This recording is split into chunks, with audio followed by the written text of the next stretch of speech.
네, 안녕하십니까. 전자심 지식방송 UTV 제일막은 GPD 고성입니다. 오늘은 하둡 또 뭐 빅데이터, 어드밴스 애널리틱스 하여튼 빅데이터 관련된 특집 방송입니다. 그래서 3시부터 5시까지 두 분의 전문가를 모시고 얘기를 나눠보도록 하겠습니다. 첫 번째 세션은요. 하둡과 어드밴스 애널리틱스를 활용한 빅데이터의 숨은 가치 발견이라는 주제로 오라클 코리아의 임상배 컨설턴트님 모시고 진행하도록 하겠습니다. 안녕하세요. 네, 안녕하세요. 네. 첫 번째 세션 어떤 얘기를 해줄 건가요?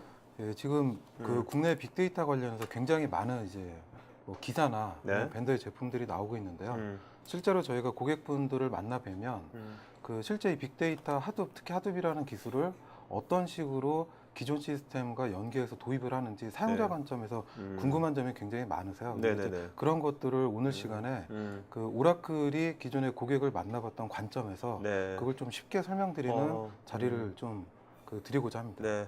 사실 우리 저희 지식방송에서 시청자들이 이제 그런 거 좋아하거든요. 네. 뭐 추상적인 얘기 별로 좋아하지 않거든요. 네. 자, 그러면요. 먼저 우리가 이제 빅데이터가 이제 뭐 이제 요즘 많이 얘기가 나오고 있지만 그래도 기존에 우리가 기존 시스템도 있을 거 아닙니까? 네, 그 맞습니다. 빅데이터를 우리가 실제로 우리 기업에 구현할 때 어떤 식으로 어프로치해야 된다고 보시는 건지 그거 좀 잠깐 좀 말씀해 주시죠. 예, 그 기존에도 이미 그 빅데이터라는 거는 그 고객분들 옆에 있었거든요. 네. 근데 이제 단순히 그것을 비용 효율적으로 저장하고 처리할 방법을 아직 모르셨거나 아니면 시도하다가 일부 좀 실패하신 데도 있고 그래서 네네. 그런 것들을 하기 위해서 테크니컬하게 나와 있는 기술이 하둡이라는 것이고 네. 요즘 많이 이제 그 도서도 많이 나오고 있고요. 그렇죠. 그래서 이제 그런 하둡이라는 기술을 도입을 하려고 하는 거고 음. 근데 이제 문제는 빅데이터라고 하면 무조건 하둡만으로 해결할 수 있느냐라는 이슈가 생기거든요. 그 굉장히 재밌는 것은 그 오픈 소스로 시작을 했지만 실제로는 요즘 오픈 소스 하시는 분들도 하둡만이 능사가 아니라고 말씀하시거든요. 네. 그래서 지금 저희가 최근 한 2, 3년 동안 국내나 해외 어떤 이런 빅데이터 관련된 아키텍처적인 트렌드나 실제 활용 사례들을 보면 보통은 다 하둡이라는 인프라와 기존에 갖고 계신 기관계나 정보계 네. 인프라를 같이 이렇게 상호 보완적으로 쓰는 것이 큰 어떤 빅데이터를 구축하는 네. 그 실제적인 접근 방식이자 트렌드라고 말씀드릴 수 있겠습니다. 그러니까 뭐 한마디로 말씀드리면 하둡만 갖고 모든 것을 다 해야 되는 건 아니다. 네, 만병통치약은 아니다. 하둡이. 그렇죠. 네. 네. 자, 그러면 이제 실제로 여기 우리나라 기업들이 지금 이제 하둡을 네. 과연 어떤 식으로 지금 쓰고 있는지 그것도 여러 가지 아직 단계가 있을 것 같거든요. 예, 예, 뭐 예. 초기 단계도 있고 아주 좀 뭐 고도의 단계도 있을 것 같고 어떤 단계들이 있을까요? 일단 하둡을 쓰는 데 있어서.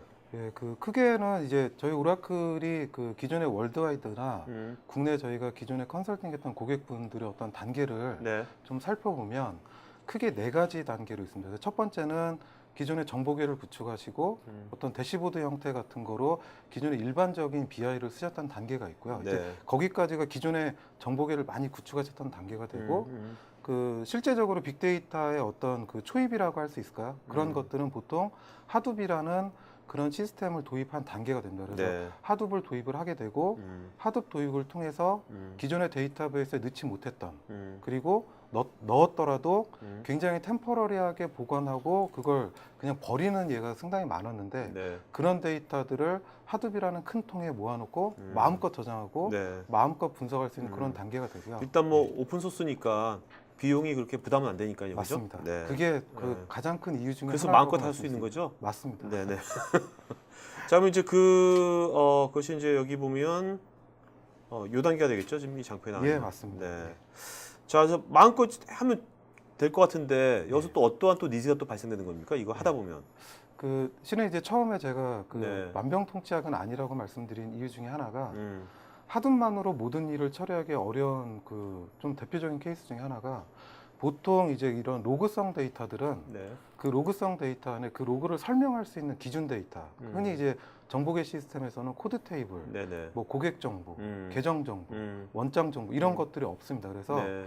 통상적으로 기존에 갖춰 있던 시스템과 하둡이라는 시스템을 같이 상호 보완적으로 혼용을 해서 써야 되는데 그 혼용을 해서 쓸 때 대부분의 고객분들이 그 하둡이라는 게 굉장히 좀 생소하기 때문에 네. 그거를 어느 단계에 써야 될지를 잘 모르시는 거죠. 네네. 그래서 이제 저희가 그 기존의 고객분들을 만나 뵙고 요즘 이제 가이드 드리는 내용이 하둡을 좀 쉽게 쓸 수 있는 단계들이 분명히 있습니다. 네네. 그리고 하둡의 진입 장벽을 낮출 수 있는 방법들도 있습니다.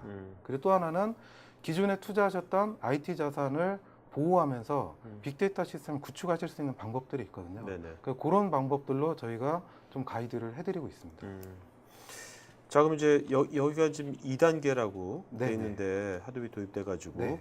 그 1단계는 이제 하둡이 아직 도입이 안 되는 경우죠. 예, 맞습니다. 그러면 2단계 예. 우리나라 기업들이 2단계가 많이 있습니까? 어떻습니까? 예, 현재 지금 그 이 저희가 상황이. 실제 만나 뵈면 네. 그 고객분들 입장에서는 저 2단계를 흔히 이제 그 큰 그 대형 그 고객분들 같은 경우에는 이미 내부적으로 도입을 해보셨다가 네. 그 약간의 아픔을 겪어보신 아, 고객분도 네. 계시고요. 네네. 그리고 그걸 토대로 그 실제 현업에서 나오는 업무들을 가지고 이제 그 대형 POC 같은 거를 진행하시거나 내부적으로 실제 저런 작업들이 진행되는 예들이 있습니다. 그래서 네. 저희가 판단하기에 국내 분들의 대부분의 고객분들의 단계는 저 두 번째 단계라고 저희는 이해를 하고 있습니다. 네. 자, 이 두 번째 단계가 지나면 이제 세 번째 단계는 이제 여기는 어떤 뭐 실시간적인 요소가 들어가는 건 예, 같은데. 맞습니다. 네. 그 보통 이제 저희가 통상적으로 저런 실시간적인 요건 같은 거를 그 지난 그 2009년도에 좀 되긴 했지만 네. 그 비자 카드 사례를 좀 많이 설명을 드리는데요. 비자 카드 같은 경우가 약 2년 동안 모아놓은 36테라 정도의 데이터를 가지고 그 부정 사용에 대한 탐지 모델을 구축한 예가 있습니다. 네. 그러니까 하둡 기술을 이용을 했고요. 그래서 예전에 하둡 기술을 도입하기 전에는 보통 그 모델을 구축하는데 한 달 정도의 시간이 걸렸다라고 하면 네. 하둡 도입하고 그 시간을 13분으로 단축한 예가 있습니다. 그래서 네네. 그 대략 러프하게 한 3,000배 이상의 성능 향상을 그 얻은 그런 예가 있는데요. 이제 그런 단계처럼 실제로는 굉장히 장기간 동안 많은 데이터를 가지고 거기서 어떤 인사이트가 나오게 되면 네. 그 인사이트가 아. 단순히 그렇구나에 그치는 것이 아니고 아, 실제 업무에 실시간으로 현재 실시간으로 예. 적용시키는 거군요. 그렇죠. 현재 발생하는 이벤트에 기존의 인사이트를 적용하는 단계가 있고요. 그 네네. 단계를 네. 저희는 3단계라고 이해를 하고 있습니다. 아무래도 이제 뭐 하둡 같은 것도 있지만 요새 또 이 시스템이라든지 네트워크 인프라가 예, 또 맞습니다. 좋아졌기 때문에 예. 가능한 거겠죠. 그런 그렇죠. 것이. 예. 네. 자, 그러면 3단계 실시간으로 업무 적용하면 다 될 것 같은데 이거 말고 4단계가 또 있어요. 네. 4단계 또 뭡니까? 여기 또 뭐가 또 추가된 거죠? 예, IT가 참 어렵죠. 계속 단계가 나오죠. 뭐 계속 그렇게 된 것 예, 같아요. 예. 네. 그 4단계 같은 경우는 그 통상적으로 아마 고객분들이나 지금 방송 청취하시는 분들도 그 빅데이터라고는 하지만 아마 대부분 그 자신들의 노트북이나 시스템에 있는 데이터도 어떻게 어디에 있는지 잘 못 찾으실 거예요. 맞습니다. 예, 저도 한참을 헤맬 그렇죠. 때가 있거든요. 네. 근데 그 기업 입장으로 가면 그게 조금 더 심각해집니다. 그래서 현재 기업이 갖고 있는 자산들, 그게 문서도 될 수 있고, 네. 뭐 기존의 KMS나 문서 관리 시스템도 될 수 있고요. 음. 그리고 데이터베이스도 될 수 있습니다. 그러니까 네. 데이터베이스적인 측면에서는 어떤 것이 이슈가 되냐면 보통 그 해당 시스템을 그 매니징하는 분이 아니면 그 데이터가 거기인지 모르세요, 대부분. 네네. 그렇죠. 근데 기업에는 데이터베이스 종류가 굉장히 많죠. 음. 그래서 이제 그런 이슈들을 해결하기 위해서 마치 좀 편하게 생각하시면 회사 안에 구글 같은 시스템이 있다고 생각하시면 됩니다. 아, 그래서 그래서 페이지 랭크 매기듯이. 예, 어, 그 도요타 같은 사례를 보면 실제 도요타 같은 경우가 품질의 어떤 이슈 같은 걸 해결하기 위해서 네. 외부에서 나왔던 그런 그러니까 소비자의 반응 그리고 그거에 해당되는 그 각 파트별 이런 연구소의 내용이나 기존의 DB에 갖고 있는 거를 하나의 플랫폼에서 검색을 통해서 그런 네. 이슈를 해결한 그런 사례들이 있습니다. 그래서 그런 사례들을 그 통해서 그런 문제를 해결하기 때문에 저희가 보기에 4단계가 흔히 얘기하는 디스커버리 플랫폼이라는 단계가 됩니다. 그래서 갖고 있던 정형, 비정형, 특히 이제 비정형 같은 경우에는 기업이 보유하고 있는 네. 문서 데이터가 주로 많이 포함이 되고요. 그런 데이터를 구글에서 검색하시듯이 그러니까 기존의 BI랑 그러니까 좀 틀린 거죠. 구글이 전 세계 모든 웹을 항식어로 검색해가지고 랭크를 맞습니다. 매기듯이 예, 예.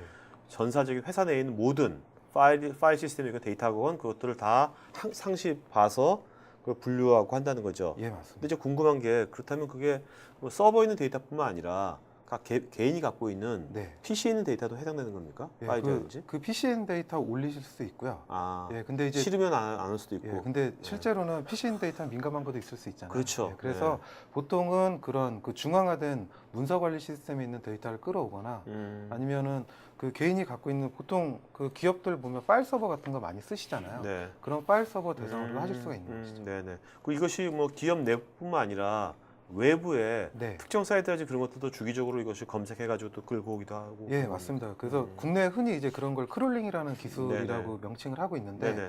이제 저런 플랫폼에도 크롤링할 수 있는 기술들이 들어있기 때문에 네. 특정 사이트나 아니면 요즘 관심 많이 갖고 계신 SNS 관련된 것도 가져와서 집어넣을 수 있도록 하는 그런 플랫폼 역할을 하고 있습니다. 네. 자, 그래서 이런 것들을 하기 위해서 이제 이번 빅데이터 솔루션 스펙트럼이라고 네네. 이제 이런 것들이 필요한 거겠죠, 그죠? 네네. 여기 까만색으로 되어 있는 것들이. 예, 맞습니다. 자, 근데 이제 우리가 NoSQL, 뭐 하둡 많이 듣고 뭔지는 알아요. 네. 근데 사실 정확하게 얘는 또 어디에 쓰이는 거면 얘는 또 어떻게 쓰는 거면 그것이 정확하게도 아는 분들은 또 그렇게 많지도 않은 것 같아요. 예, 맞습니다. 현실적으로. 네. 네. 그거 좀 지금 애정남은 아니지만 여기서 네. 애매한 것을 여기서 확실하게 좀 딱딱 정의 좀 해주시죠. 예. 네. 그 흔히 이제 고객분들의 그 가장 좀 골칫거리 중에 하나가 RDBMS는 이미 사용을 잘 하시고 계시기 그렇죠. 때문에 네. 얘는 어디에 쓰는지 명확히 알고 계세요. 네네. 그런데 네. 지금 이제 그 각종 기사나 네. 아니면 뭐 세미나 이런 걸 통해서 하둡이나 노에스QL 관련된 것들이 많이 나오고 있는데 네. 그러면 과연 이것들을 어디에 써야 되는지 실제 이게 그거에 적합한 그런 그 데이터가 있고 그 데이터에 적합한 기술들이 있기 때문에 그런 거를 좀 전달을 드려보면 분야도 있을 거 아니에요, 그죠? 맞습니다. 어디서? 네네. 예. 그래서 오늘은 좀 하둡 얘기를 많이 드리려고 하는데 네. 일단 짧게 노에스QL을 좀 먼저 말씀드리면 노에스QL 같은 경우는 이제 기존의 RDBMS 같은 경우는 굉장히 고급 기능, 많은 기능을 가질 수 있도록 그렇게 설계가 되어 있다라고 하면 네. 상대적으로 노에스QL은 기능은 그 일반 RDBMS에 비해서 굉장히 낮지만 굉장히 심플한 연산을 잘할 수 있는 그런 구조로 되어 있습니다. 그래서 네. 예를 들어서 네. 뭐 페이스북이나 트위터나 이렇게 그 사용자가 굉장히 폭발하는 데이터도 그렇게 폭발하고 접속자나 데이터 양의 어떤 그런 게 일반적으로 선형적인 그런 증가가 아니고 네. 그 익스포넨셜하게 증가하는 그런 서비스지만 실제로 서비스 받는 건 굉장히 심플하죠. 네, 그렇죠. 올리고 그렇죠. 글을 올리고 네, 네. 보고 그리고 또 그 글을 본다라는 것 자체도 실시간성으로 굳이 안 봐도 되죠. 그러니까 제가 이제 그 PD님 뭐 페이스북 같은데 글을 올렸는데 네. 제가 올렸다고 PD님이 그거를 실시간으로 볼 이유는 없잖아요. 그렇죠. 그럴 만한 가치도 없고. 아니, 하지만 뭐 가치는 있습니다. 그렇습니다. 네. 그래서 이제 그 실제로는 어. 이제 그런 서비스에 적합한 거죠. 그래서 연산은 굉장히 심플하지만 그 접속자의 그 증가, 데이터 양의 증가를 서버를 늘리면 늘리는 거에 따라서 네. 한 대의 서버에서 받았던 서비스를 그대로 선형적으로 받을 수 있는 그런 시스템들이 있습니다. 그래서 이제 그런 거에 적합한 기술이고 근데 간혹 가다가 고객분들이 그런 분들이 계세요. 그러니까 기존에 내가 어떤 RDBMS 시스템을 가지고 있는데 노에스QL이 오픈소스고 좀 저렴하다고 하니 이걸 바꾸고 싶다고 보시는 네. 고객분들이 간혹 가다 계세요. 근데 이제 그 저희가 보통 이제 그런 고객분들 만나 뵈면 요건을 보고 죄송합니다라는 말씀 드리는 중에 하나는 기존의 RDBMS를 100% 그 기능을 똑같이 하는 노에스QL은 존재하지 그렇죠. 않습니다. 그건 NoSQL이 아니죠. 네. 그건 RDB죠. 네, 그건 RDB죠. 그래서 네네. 그 노에스QL만의 그 사상이 있다라는 거고요. 그리고 또 하나는 음. 기존 그 RDBMS는 아무래도 고객분들이 기술 지원이나 어떤 이슈가 생겼을 때 해결할 수 있는 게 상대적으로 그 워낙 그 미션 크리티컬한 시스템에 많이 도입이 되고 이미 충분히 검증된 시스템이기 때문에 네. 그런 게 충분히 가능한데 네. 노에스QL 같은 경우에는 그런 게 좀 어려운 부분들이 있어요. 그래서 실제로 저희가 예전에 어디 세미나를 가보니까 그 해당 노에스QL을 많이 써보신 그 분이 어디 포탈에 계신 분이셨는데 그분이 그 말씀까지 하시더라고요. 그러니까 이런 걸 만약에 하시려면 어떤 경우에는 데이터를 잃어버릴 각오도 한번 하셔야 됩니다. 아, 네. 왜냐하면 이제 그 정도의 시행착오를 겪어야 된다는 말씀까지 하시더라고요. 근데 우리가 뭐 NoSQL은 뭐 비저형 데이터는 NoSQL을 해라. 이거 맞는 네네. 말입니까? 아니면 틀린 말입니까? 아 근데 그게 좀 케이스 바이 케이스인데요. 아, 그래요. 비정형 데이터라고 통칭되는 것들이 보통 이제 NoSQL을 쓸 때는 그 NoSQL은 실제로 RDBMS는 스키마가 정형화가 되어 있어서 네, 그렇죠. 컬럼의 개수 그리고 그 컬럼의 뭐 랭스나 타입이 딱딱 정형화되어 있지만 네네. NoSQL들은 그런 것에 좀 많이 벗어나 있고 네. 자유롭게 쓸 수 있습니다. 그래서 그런 측면에 있어서 비정형적인 데이터를 넣기에 편하지만 실제로는 어떤 값을 찾아야 되잖아요. 또 아, 쿼리를 네. 아이씨. AP 방식으로 어떤 API 방식으로 키밸류를 찾아야 되는데 네. 그럴 땐 또 정확한 값들이 있어야 됩니다. 그래서 어떤 조건에 의거한 뭐 맞습니다. 어떤 그래서 연관관계라든지 뭐 NoSQL에 적합한 DB 모델링과 스키마 네. 사상이 따로 있기 때문에 그거에 적합하게 디자인을 해주셔야죠. 알겠네요. 네.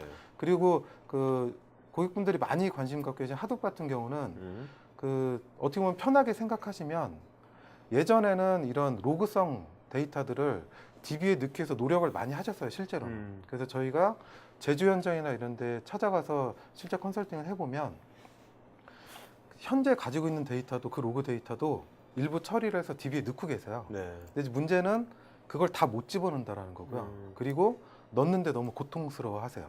그 작업들. 그리고 데이터를 장기간을 분석하고 싶은데 실제 분석하기가 어려워요. 왜냐하면 비용이 너무 많이 들기 때문에 로그성 데이터 가지고 있는 특징 때문에 이제 그런 것들 때문에 그걸 담기가 어려운데 하둡이라는 기술은 일단 그런 데이터를 담기 굉장히 편하도록 네. 그 디자인되어 있습니다. 그리고 근데 단순히 그냥 장기간 담아놓기만 하면 의미가 없겠죠. 그런데 그렇게 담아놓은 데이터를 우리가 분석하기 편한 형태로 그거를 가공할 수 있도록 하는 그런 툴들이 이미 안에 들어가 있고요. 네. 그런 것들을 이미 여러 기업에서 현재 실제 쓰고 있거든요.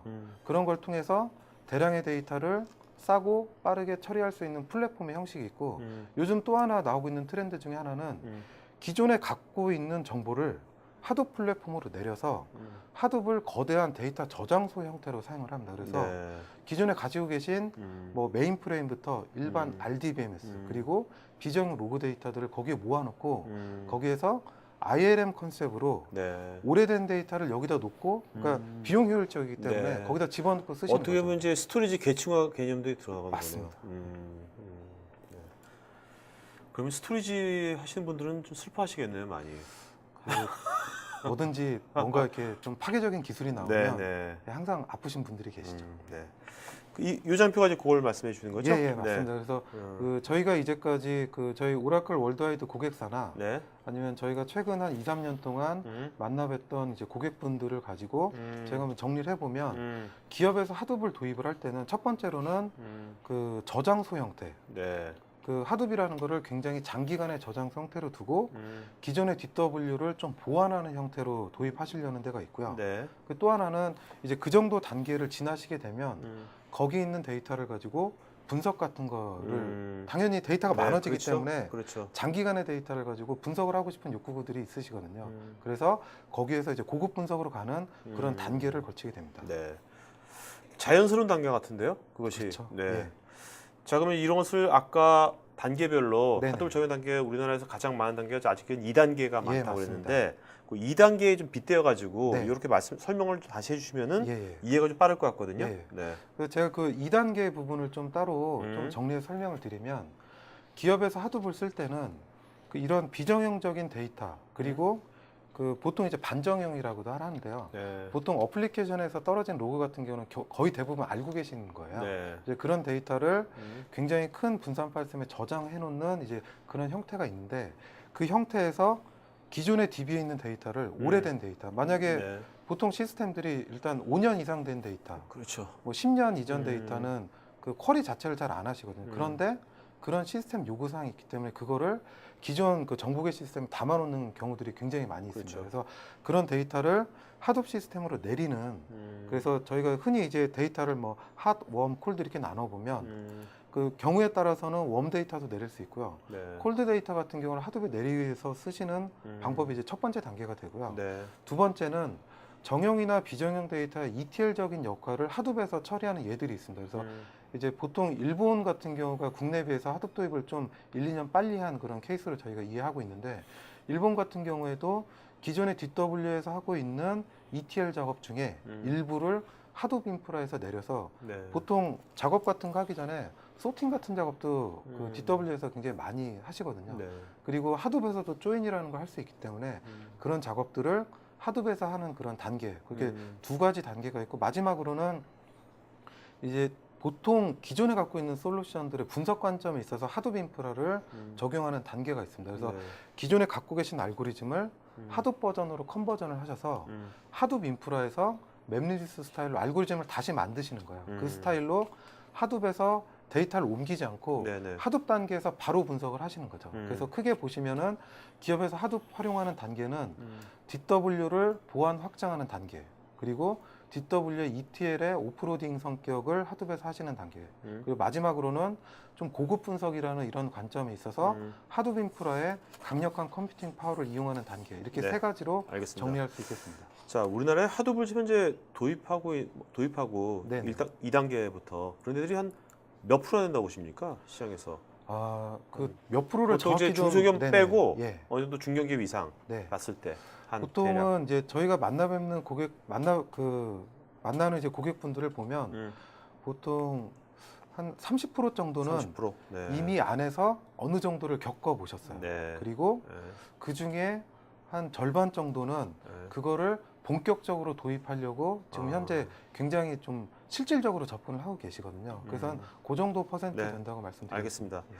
자, 그럼 이제 우리가 이제 분석하면 우리 요즘 뭐 거의 뭐 스탠다드처럼 R, 네. R이라는 많이 네. 나오셨습니까? 이거 R을 어떻게 R 기반 R이 랭귀지라고 할 수 있습니까? 아니면 이거를 뭐 프레임워크라고 해야 되나요? 뭐라고 해야 되나요? R을? 프레임워크라고 하면 너무 거창할 것 그쵸. 같고요. 네. 일단 R은 음, 그 통계 분석을 할 수 있는 랭귀지이자 툴이라고 보시면 될 것 같습니다. 네. 그래서 이제 그 기존의 상용 소프트에서 하실 수 있는 이제 그런 분석을 할 수 있는 툴이자 랭귀지라고 보시면 되고요. 네. 자, R도 뭐 하드처럼 오픈 소스이기 때문에 네. 되게 좋아하고 또 이제 R 같은 경우는 각 도메인마다 여러 가지 템플릿이 많이 나오고 또 그러니까 아무래도 비주얼라이징이 되게 강력하다고 알고 있거든요. 네네. 그렇지만 이제 기업에 쓰는 데 있어서는 이제 비주얼라이징은 중요하지만 성능이 되게 중요하잖아요. 맞습니다. 네, 그 R의 어떤 그 오픈 소스 성능을 예. 극대화시키는 것은 어떤 식으로 해야 될 건지 예. 네, 그 관점 좀 말씀해 주시죠. 네. 그래서 그 R이라는 것이 굉장히 좋긴 하지만 그 기존에 아마 일반적으로 쓰시는 환경은 대부분은 윈도우에서 랩탑에 많이 쓰세요. 그런데 그 R이라는 그 툴의 특성상 모든 데이터를 그 사용자가 갖고 있는 메인 메모리에 올려놓고 분석을 하도록 되어 있습니다. 네네. 그렇기 때문에 리소스의 한계나 아니면은 그 멀티코어를 쓰기에 좀 그 자유롭지 않다라는 한계를 가지고 있고요. 네네. 이제 그런 거를 극복할 수 있는 방법이 몇 가지 단계가 있는데요. 첫 번째는 R 그 자체의 그 컴퓨팅 성능적인 측면을 향상시킬 수 있는 방법이 있는데요. 이제 보통 그런 방면에 있어서는 보통 인텔이나 AMD 같은 경우에 수치 계산을 보통 이제 매트릭스 연산 같은 경우 굉장히 이제 수치 연산이 많이 하는 네, 연산이고요. 그렇죠. 대표적인 연산인데 그런 거를 강화하기 위해서 그 MKL이라고 해서 매스 커널 라이브러리 같은 것이 존재를 합니다. 그래서 네. 그런 것들을 아, 기존의 CPU 업체에서 라이브러리를 제공하고 있는데 그런 라이브러리를 도입을 해서 R과 같이 쓰시는 방법이 있고요. 그리고 그 기존에 있는 그 R을 좀 더 고급 컴파일러를 써서 하면 성능이 향상되는 경우가 있습니다. 그래서 네. 동일한 분석을 한다라고 하면 그 컴파일러 그리고 MKL 라이브러리 같은 것만 그 최적의 조합을 맞추셔도 보통 수십 배의 성능 향상을 가지실 수가 있어요. 네. 그 방식이 있고 또 하나는 이 R이라는 것이 빅데이터 시대에 있어서 자꾸 나오는 이유 중에 하나가 저희 오라클이 이야기로는 크게 두 가지라고 생각을 합니다. 첫 번째는 R 자체는 오픈 소스고 비용이 없다라고 생각을 하시기 때문에 많이 시도를 하시는 거고요. 네. 또 하나는 그 어떤 통계 분석 방법보다 R은 굉장히 인터페이스가 잘 되어 있습니다. 네. 그래서 하둡하고 굉장히 잘 맞도록 하는 그런 인터페이스들이 또 오픈 소스로 많이 나와 있고요. 그래서 네.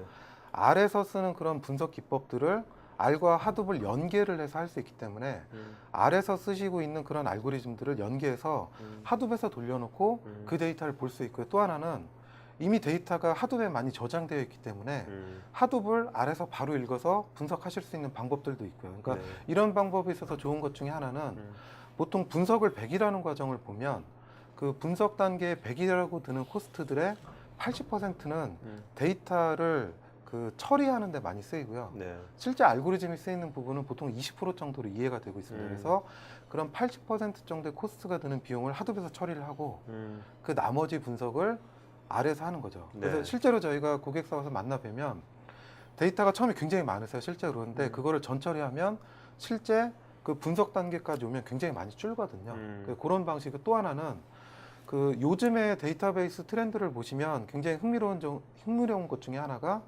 데이터베이스 안에 분석이라는 게 들어가는 겁니다. 네. 그래서 그걸 이제 흔히 인디비 어널리틱이라는 용어를 쓰는데요. 그 인디비 어널리틱적인 측면에 있어서 좋은 것 중에 하나는 아마 고객분들도 경험해 보셨겠지만 이제 음. 제가 그 작년에도 지금 이겁니까? 예예 네네. 맞습니다. 그래서 그 작년에 이제 그 모 사이트를 가서 컨설팅 갔었는데 그분들이 기존에 통계 분석하시는 방법 대부분 다 비슷하세요. 네. 그래서 기존에 오라클 같은 RDBMS가 있고요. RDBMS 데이터를 내리세요.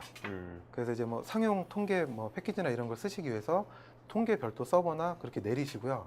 그 내린 데이터를 그 통계 패키지에서 이해할 수 있는 포맷으로 다시 한번 맞추세요. 네. 그리고 나서 분석을 하고 분석 결과를 다시 DB에 넣으세요. 왜냐하면 기존에 갖고 있는 BI 같은 걸 활용을 하셔야 되기 때문에 이제 이 관점에 있어서 크게 두 가지 페인 포인트가 발생을 합니다. 첫 번째는 대량의 데이터가 이동이 생긴다라는 그렇죠. 문제가 올렸다 생기고, 내렸다. 그렇죠. 네. 예, 그리고 또 하나는 요즘 보안 이슈가 굉장히 또 크리티컬하잖아요. 네네. 그 보안적인 측면에 있어서 데이터베이스에서 한번 그 내려온 데이터의 보안성을 개런티하기가 상당히 어렵고요. 네네. 이제 그런 문제들이 생기고 그러면은 이제 이렇게 분석했던 데이터들이 또 빅데이터 시대에 문제가 되는 것은 빅데이터인데 데이터가 이동이 생긴다라는 데 있어서 또 크리티컬한 페인 포인트가 발생을 하는 거죠. 네네. 그래서 요즘에 그 고객분들이 그 저희 오라클에 요청하시는 방법 자체도 저희 오라클 같은 경우가 그 데이터베이스 안에서 바로 분석을 할 수 있는 아까 말씀드렸던 그 R이라는 기능을 아예 DB에 집어넣어서 그 보통 통상 R이 갖고 있는 한계들이 있습니다. 아까 말씀드렸던 것처럼 메모리의 한계, 멀티코어의 한계, 그런 리소스 활용에 대한 한계에 그거를 극복한 그 DB에서 처리를 하기 때문에. 왜냐하면 DB는 병렬 처리를 할 수 있고요. 네. DBMS 서버 갖고 있는 많은 코어를 충분히 병렬 처리를 하실 수가 있거든요. 그래서 그런 것들을 어드밴스드 어널리틱 DB 옵션이라는 거를 통해서 네. 저희가 딜리버리를 해드리고 있습니다. 알겠습니다.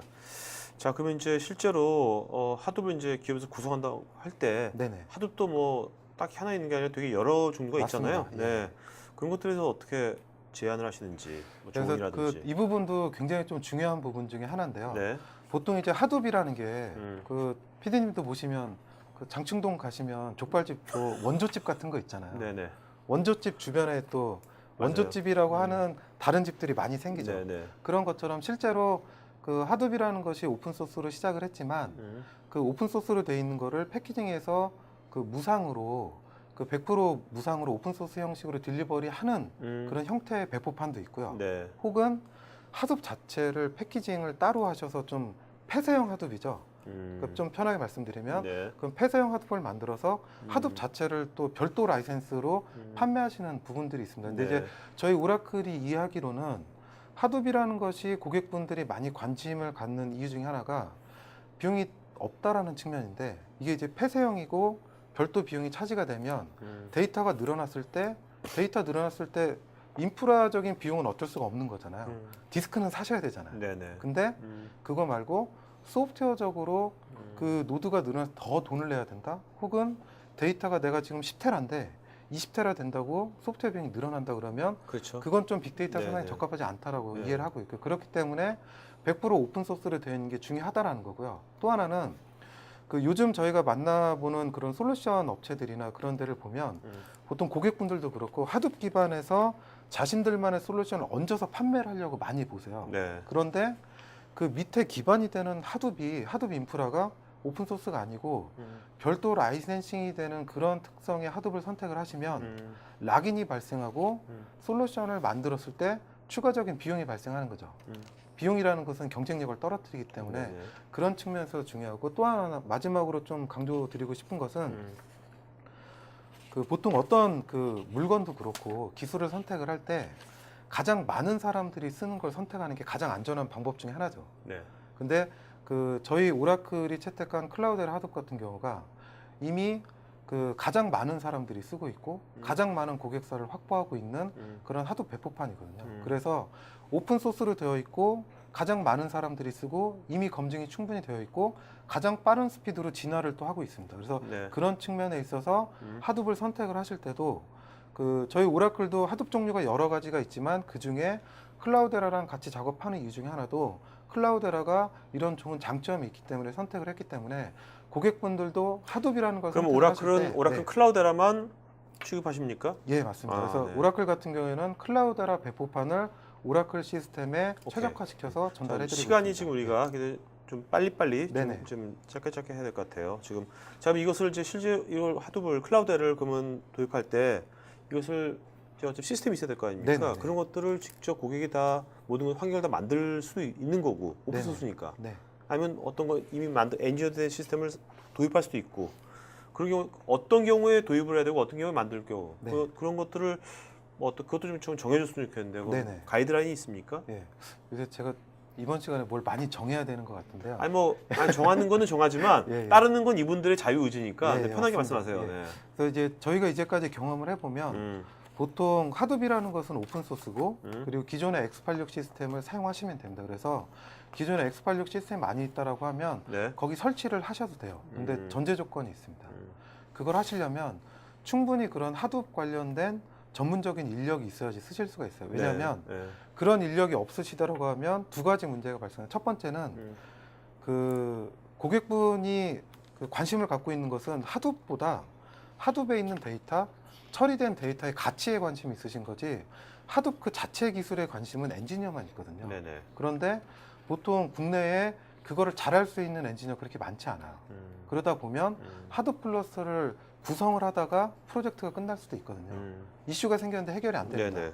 근데 그런 게 팔로우업이 안 되는 게 있고 또 하나는 그게 어느 정도 됐다라고 해도 실제로 빅데이터 측면에서 성능이 가장 중요한데 그런 성능적인 측면에 있어서 최적화하기가 상당히 어렵습니다. 네. 또 예. 자, 그러면 이제 여기 보면 장표에 보면 이게 네네. 그 성능 비교한 것 같은데요. 네. 여기 오른쪽에 있는 것이 이제 do it yourself로 만든 거고. 맞습니다. 네, 빨간색이 그러면 그 오라클에서 제공하는 엔진 네. 시스템으로 예, 예. 기반의 하둡 시스템이고. 네. 네.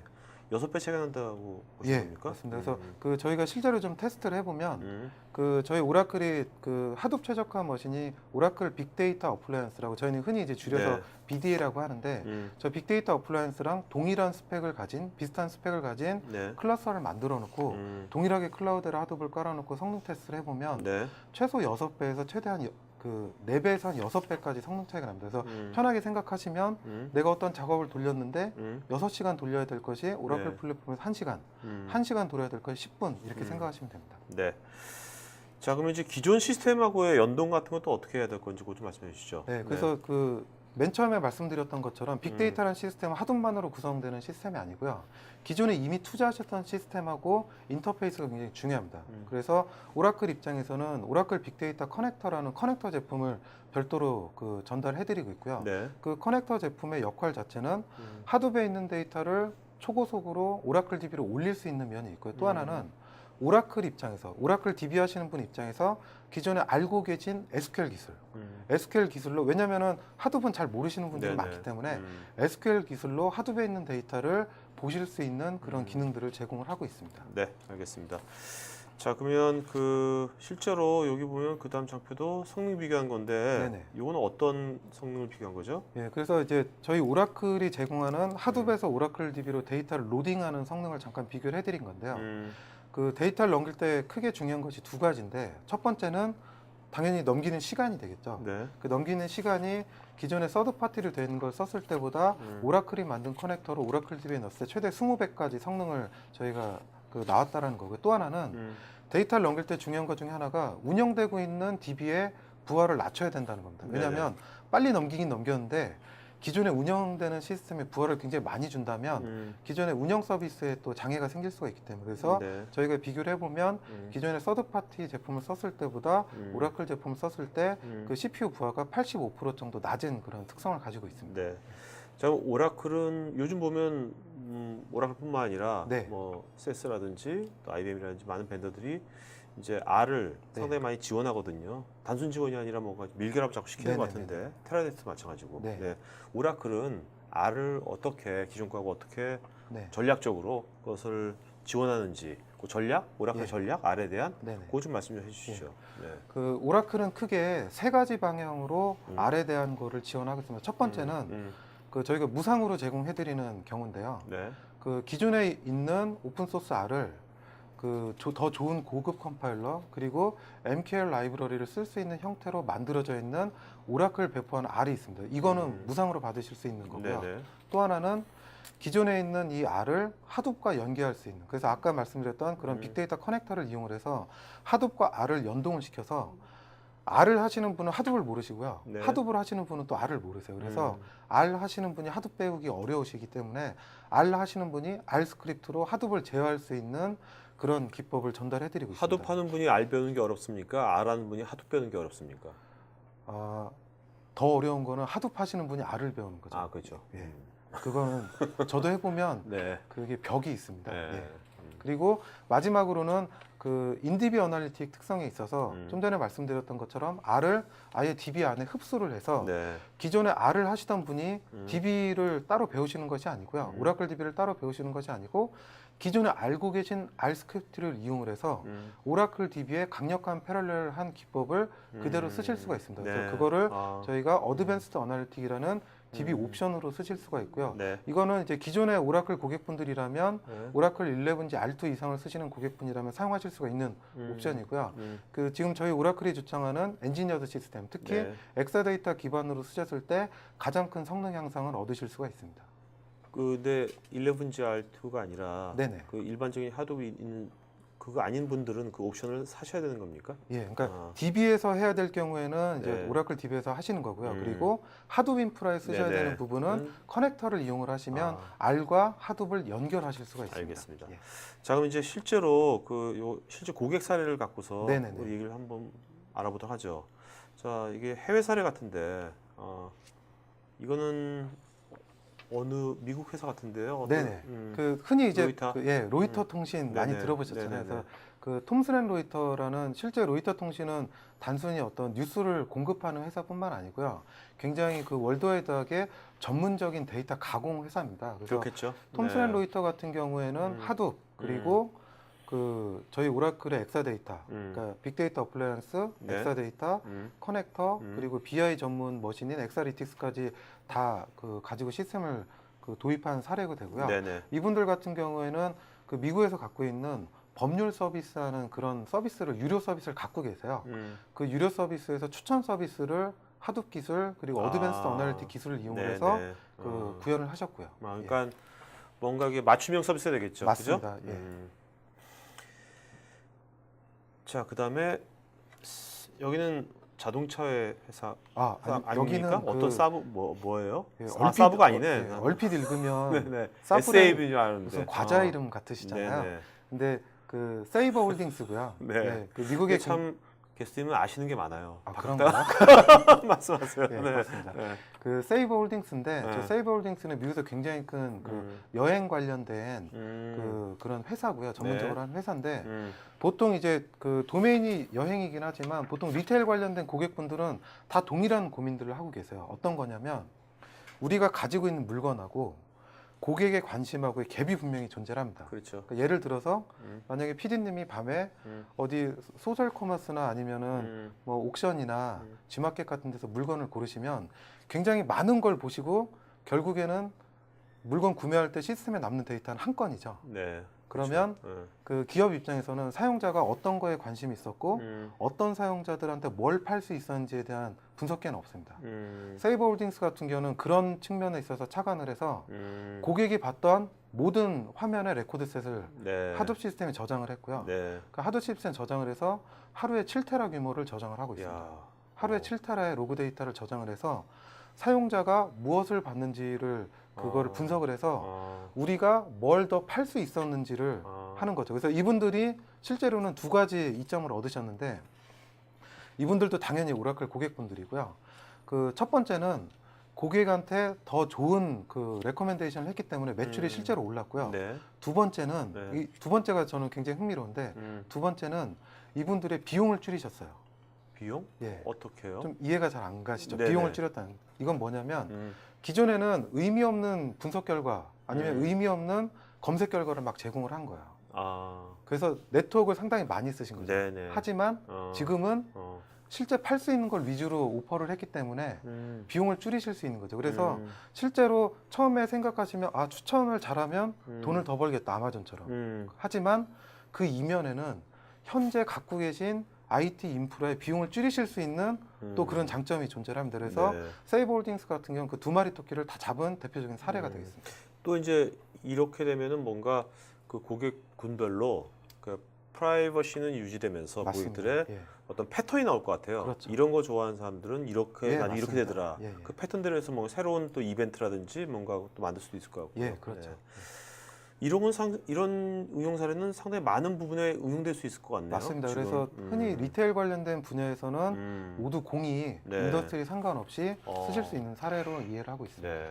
이런 거 같은 경우 꼭 지금 우리가 온라인이지만 네네. 뭐 백화점 같은 데서 네네. CCTV로 네. 동선 같은 것들을 다 모아가지고 그죠? 실제로 그렇게 아, 비슷한 사례들이 그래요? 있습니다. 별로 기분 별로 좋지 않네, 별로. 그런데 제가 이제 전에 좀 재밌는 걸 봤는데 네. 그 CCTV 중에 네. 사람을 보면 네. 여성인지 남성인지 나이 네. 그다음에 인종 기분 상태를 알 수 있는 CCTV가 있습니다. 네. 기분 상태까지. 네. 그래서 이제 실제 백화점 같은데 이제 그런 것들이 있는데 그 보면 백화점 같은 데서는 그런 CCTV 같은 걸 이용을 해서 그 실제로 그 본인들이 프로모션 하려는 제품은 네. 주로 뭐 2층에 뭐 여성복 매장이 있는데 오늘따라 그거에 관련되신 뭐 40대 여성분들이 주로 지하 2층에 많이 몰려 있다라고 하면 그걸 분석을 해서 네. 그분들한테 안내 방송 같은 걸 내드리는 거고 네. 그리고 그 요즘 빅데이터 시장에 있어서 그 고객분들이 관심 가지고 있는 가장 또 중요한 포인트 중 하나는 분석된 결과를 다시 파시는 거예요.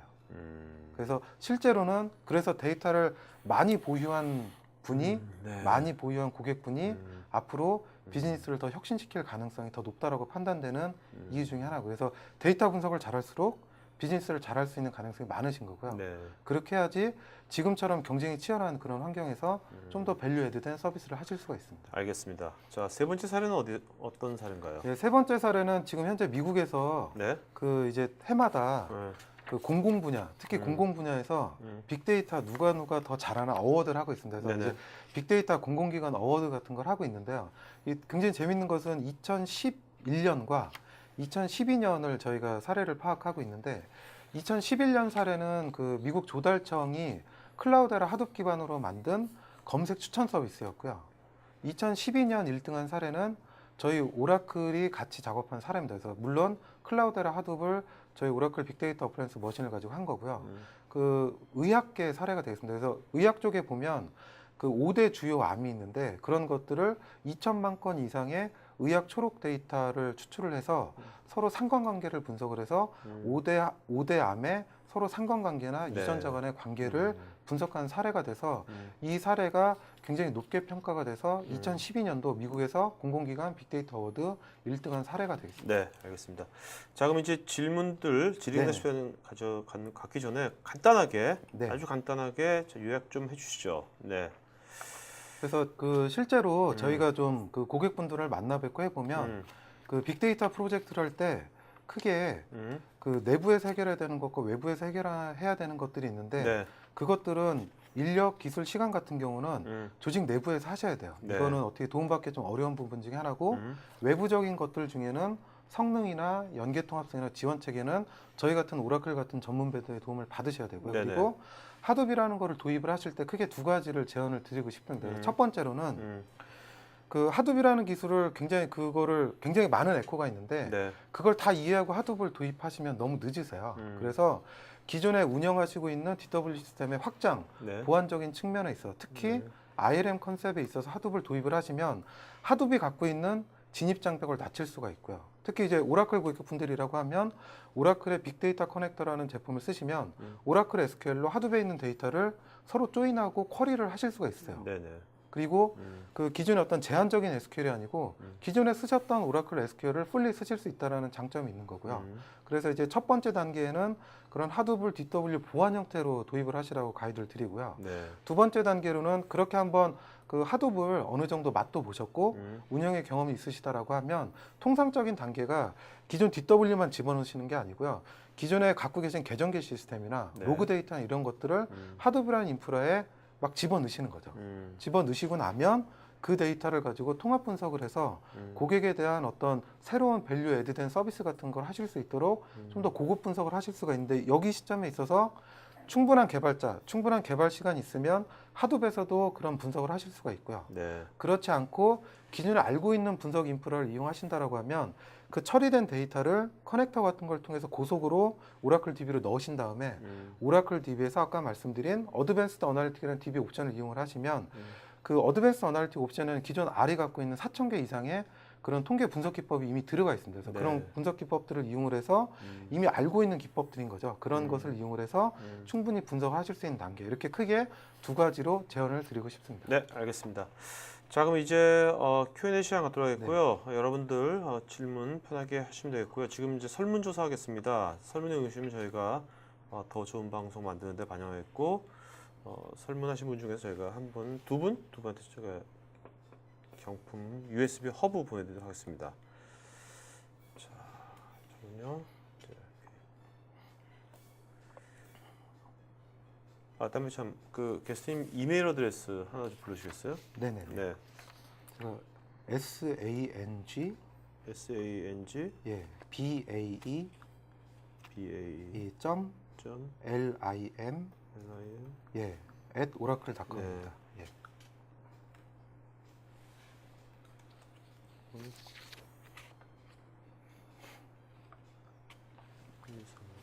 네, 맞습니다. 네. 자, 여러분 제가 임상백 컨설턴트님 지금 그 이메일 어드레스 다 쪽지로 보내드렸으니까요. 이게 쪽지는 여러분들 나중에 그 뭐 자세한 정보라든지 뭐 어떤 지원이라든지 그런 것들은 나중에 이메일로 해주시면 되겠습니다. 길기상님, 오라클이 지원하는 R에 대해서 관심이 많아 사용해보고 싶은데 어떻게 R을 이용할 수 있는지 예. 또 네. 그 저희 오라클 홈페이지에 저 R 관련해서 네. 굉장히 잘 나와 있는 자료가 한 6개 정도로 그 자료가 충실하게 되어 있는 자료가 있습니다. 그래서 네네. 그 자료가 일단은 있고요. 그래서 그걸 통해서 그 R에 대한 어떤 분석 기법이나 그 사용법, 그 왜 그 DB에서 R을 써야지 좋은지에 대한 그런 걸 얻으실 수가 있고요. 네. 그 자료를 보시면 기본적인 R에 대한 컨셉이나 그런 설명까지 들어 있습니다. 그래서 R 초심자분들 같은 경우는 한 그 2번째나 3번째 단계까지 좀 보시면 되고요. 네. 이미 R을 알고 계신 분이면 한 3번째부터 6번째 그 단계들이 있는데 그걸 보시면 아마 오라클이 주창하는 R, 오라클이 생각하는 빅데이터 시대 분석이라는 데 있어서 아마 충분히 공감하실 수 있을 거라고 생각합니다. 네. 근데 오라클이 지원하는 R이 네. 특별히 뭐가 있는 건 아니죠? 어떻습니까? 있나요? 그런 것들이? 특별하다고 말씀하시는 게 어떤? 그러니까 걸 아까 말씀하시는 보면은 거죠? 이제 하둡 같은 경우는 네네. 클라우데라 같은 거 있잖아요. 네네. 그런 것처럼 네.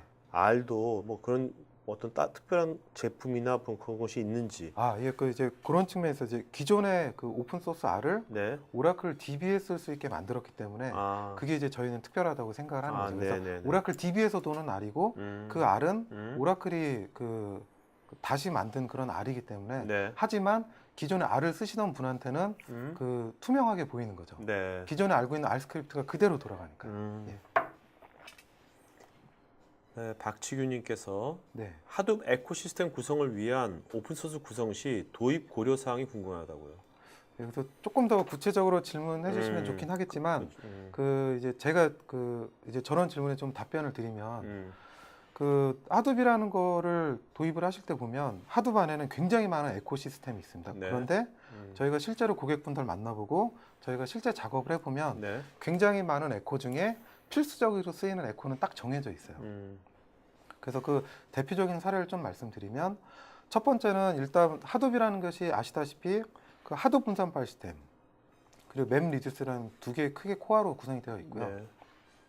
그 코어에 하이브 그래서 SQL 라이크한 그런 랭귀지로 하둡에 있는 데이터를 쿼리할 수 있는 게 있고요. 이게 가장 많이 쓰이고요. 네. 또 하나는 피그라는 겁니다. 피그 그 돼지거든요. 네네. 그 하둡이 다 동물농장이잖아요. 그래서 그 피그라는 제품을 이용해서 어떻게 보면 약간 수도 코드 형식으로 약간의 코딩 형식으로 그 하이브에 비해서 좀 더 데이터를 좀 원활하게 자유롭게 네. 아무래도 SQL 네, 형식이다 그렇죠. 보면 코딩 그렇죠. 형식이랑 조금 네네. 틀리잖아요. 네. 이제 그런 측면이 있고 그리고 에코시스템 중에 휴라고 그 휴라는 것은 하둡을 구이 형태로 거기서 하이브 쿼리도 하시고요.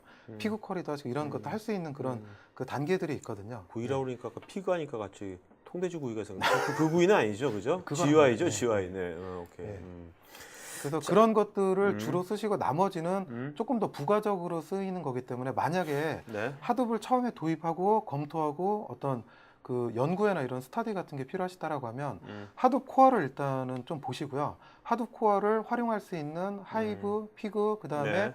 UI성적인 큐 정도를 먼저 보시면 그 초기에 작업하시기에 큰 무리가 없어요. 그리고 그 나머지 에코시스템들 같은 경우는 조금 그 옵셔널하거나 좀 시간을 두고 보셔도 크게 문제는 없습니다. 이제 고객만 치는지 이런 것에 교육 관련된 관심 있는 것 같은데 네네. 뭐 교육이 뭐 따로 있습니까? 이런 것들이 어떤 아, 실제로 지금 저희가 보면 그 네. 예전에 비하면 한 2년 전에 비하면 지금 민간에서 하는 그런 하둡 관련된 교육 프로그램들이 상당히 많이 생겼고요. 네. 네, 그리고 저희 오라클 같은 경우에도 이제 그런 것들에 도움을 드리려고 노력을 하고 있습니다. 네. 윤찬수님, 뭐 교육 얘기가 나왔으니까 네네. 사실 그동안 이제 RDB에 네, 많은 분들이 익숙해져 있잖아요. 네, 맞습니다. 이제 그런 분들이 이제 뭔가 자기 커리어라든지 하려면 지금 말씀하신 하둡의 에코시스템 모든 걸 다 하지 못하겠지만 네네. 그래도 하둡이 기본적으로 하둡 네네. 아니면 뭐 R이라든지 이런 것들을 뭔가 하려면 뭐 어떤 식으로 뭔가 좀 배우는 데 있어서 팁 같은 게 있다면 어떤 거를 좀 추천하시겠습니까? 아, 예, 네. 제 개인적인 네, 개인적인 경험을 의견이에요. 토대로 네. 말씀드리면 네.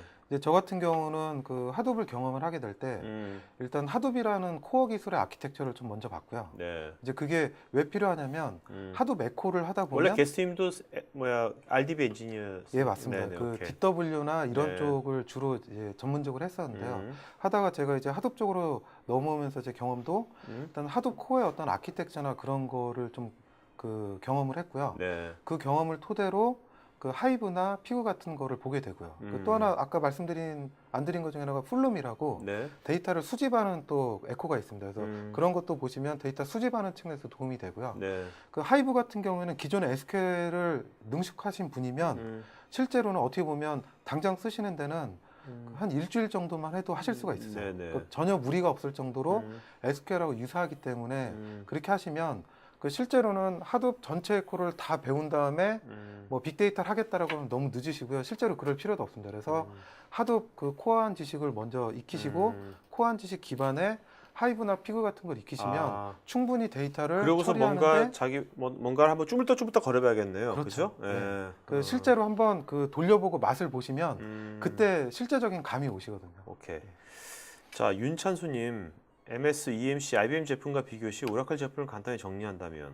아, 저게 되게 어렵고 민감한 네. 질문이고요. 네네. 그 저희가 이렇게 공식적으로 어떤 그 저희랑 경쟁이 되는 그분들도 이제 굉장히 많은 노력으로 제품을 만드셨기 때문에 네. 그런 거를 이렇게 저희가 비교해서 이렇게 말씀드리긴 좀 어려울 것 같고요, 이 자리에서. 그 제가 말씀드릴 수 있는 거는 그냥 그 단점을 얘기하지 말고요. 네, 오라클의 오라클의 장점을 장점, 예, 하나만 말씀드리겠습니다. 딱 하나 예. 말씀해 주시면 마지막으로. 하나면 너무 부족한데요. 그래, 그 저희 오라클 같은 경우에는 딱 두 개만. 그 첫 번째는 일단은 저런 하둡이라는 시스템을 네. 오픈 소스 환경으로 되어 있는 거를 최적화시켰기 때문에 그 고객분들이 생각하시기에 그 최적화라는 것이 고객분들이 고민하시고 그리고 뒤에 나올 이슈를 이미 오라클이 다 해결했다라는 거고요. 네. 두 번째는 오라클이 기존의 인프라랑 가장 잘 인터페이스 할 수 있는 그런 그 환경을 구축을 해놨습니다. 그래서 오라클 인프라를 쓰시면 오라클이 갖고 있는 하둡을 오픈소스로 쓰실 수가 있고 오픈소스 기반의 경제성을 가지고 별도의 고객님의 어떤 솔루션 같은 걸 만드실 수가 있고 그 솔루션이 그 다른 오라클 그 DB랑 이런 것과 네. 잘 연동이 되도록 만들어져 있기 때문에 전체적인 엔터프라이즈 아키텍처 측면 그리고 하둡을 도입하는 데 있어서 진입장벽을 낮출 수 있는 그런 장점이 있다고 말씀드리겠습니다. 네. 자, 그다음에 오정태님, 데이터의 크기가 어느 정도일 때 빅데이터로 봐야 하는지요? 그리고 실제 공공에서 적용된 사례가 있으면 네. 어느 정도 규모의 데이터의 시스템의 대략적인 숫자 등을 알려주십시오. 네. 저 부분도 좀 제가 많이 질문 받는 것 중에 네. 하나인데요. 네. 보통 빅데이터를 뭐 그 볼륨, 버라이티, 뭐 벨러서티 이렇게 3V, 뭐 4V 이런 식으로 말을 하는데 보통 거기에 있어서 가장 많은 오해가 있는 것이 저 그 볼륨이라고 생각을 합니다. 그래서 네. 실제로는 그 세 가지 측면 중에 하나 혹은 그 이상만 있어도 빅데이터로 충분히 볼 수 있고요. 그러니까 예를 들어서 그럼 이렇게 명확하게 만약에 뭐 1테라 언더, 10테라 언더는 빅데이터가 아니다. 네. 이렇게 말할 수 있는 분야는 없습니다. 왜냐하면 그 스토리지라는 건 아시는 것처럼 점점 싸지고요. 네. 2년 전에 1테라와 현재의 이테라는 그렇죠. 가치가 그렇죠. 틀리고 그렇죠. 보는 관점이 틀리거든요. 그래서 음. 그걸 데이터 사이즈로 보는 거는 좀 문제가 있을 것 같고요. 현재 시점에 있어서 그런 데이터 사이즈나 이런 거를 정확하게 객관적인 기준으로 나눈다라는 거는 크게 좀 어려울 네. 것 같고요. 네. 그 측면에 있어서는 이 데이터가 음. 기존에 우리 시스템에 DB까지 들어왔던 것인지 아니면 기존에 그냥 저장 혹은 저장도 안 했던 그런 데이터인지 그런 데이터 특성과 가치를 좀 고려하시는 게 좋을 것 같고요. 실제로 네. 하둡을 도입을 해서 효과를 본 업체들 중에는 1테라 언더교도 되게 많아요. 그러니까 보시면. 이게 빅데이터라는 게 요새 뭐 빅데이터가 뭐 새로운 유형의 빅데이터 나오는 게 아니라 네, 데이터가 점점 많아지고 폭증한다 그런 의미지, 그죠? 맞습니다. 데이터는 데이터인 거죠, 그죠? 그쵸. 네. 네. 네, 그리고 그 실제 공공 적용 사례를 보시면은 그 아까 제가 말씀드렸던 그런 이제 미국 기관 같은데 사례도 있고요. 그 알고 계시지만 그 국내에서도 그런 빅데이터 기반의 사업을 하기 위해서 그 현재 좀 많이 굉장히 활동적으로 네. 그런 그 행사나 사업들이 일어나는 거로 저희가 이해를 하고 있습니다. 알겠습니다. 자, 그러면 오늘 뭐 4시 2분인데요. 여기까지 질문 받도록 하겠고요. 마지막 한 말씀 해주시고 마침을 하죠. 네. 예, 그 저희 오라클이 주창하는 빅데이터 같은 경우는 그 고객님들이 갖고 있는 가려운 부분, 고민들을 해결할 수 있도록 가장 잘 만들었다고 자신 있게 말씀드릴 수 있습니다. 그래서 그 이유 자체 그 증거 중에 하나가 기존의 오라클이 주창하는 엔지니어드 시스템 같은 경우는 이미 국내 고객의 엑사데이터를 통해서 충분히 검증을 했고요. 하둡 같은 경우에는 특히나 그 하둡을 최적화할 수 있는 인력 그리고 이슈가 생겼을 때 해결할 수 있는 능력이 국내에 아직 부족한 게 사실입니다. 그건 지금의 현실이고요. 그런 거를 기술을 알기 위해서 뭔가 시간을 투자하신다라는 거는 고객 입장에서는 기술보다 데이터의 가치가 중요하기 때문에 그런 측면에 있어서 오라클이 가지고 있는 엔지니어 시스템의 가장 큰 가치를 가지고 있고 기존에 이미 투자하셨던 BI 그리고 오라클 데이터베이스와의 가장 그 유연한 연계를 통해서 기존의 투자를 가장 강력하게 보호할 수 있는 그런 방법을 제시를 하고 있습니다. 그래서 이런 측면에 있어서 오라클 빅데이터의 어떤 솔루션에 가치가 있다라고 그렇게 말씀드리고 싶습니다. 네, 알겠습니다. 자, 그러면 오늘 방송 여기까지 마치는 거겠고 여러분 마저 설문조사 마저 해주시면 고맙겠습니다. 그리고 지금 4시 3분인데 4시 4분인데 6분 뒤에 4시 10분서부터 두 번째 세션 시작했고요. 두 번째 세션은 여러분 지금 이 방에서 나오셔가지고 두 번째 세션 그 하는 그 여러분 등록한 사이트 전체적인 UTV나 아니면 토크IT 사이트에서 다시 입장하시면 되겠습니다. 두 번째 세션은 지금 이제 주로 우리가 실시간으로 이런 이제 빅데이터를 어떻게 분석하고 활용할 건지, 실제 업무에 어떻게 적용할 건지 그런 구체적인 사례를 갖고 얘기를 하도록 하겠습니다. 자, 그러면 6분 뒤에 뵙겠습니다. 네, 고맙습니다. 네, 수고하셨습니다. 네.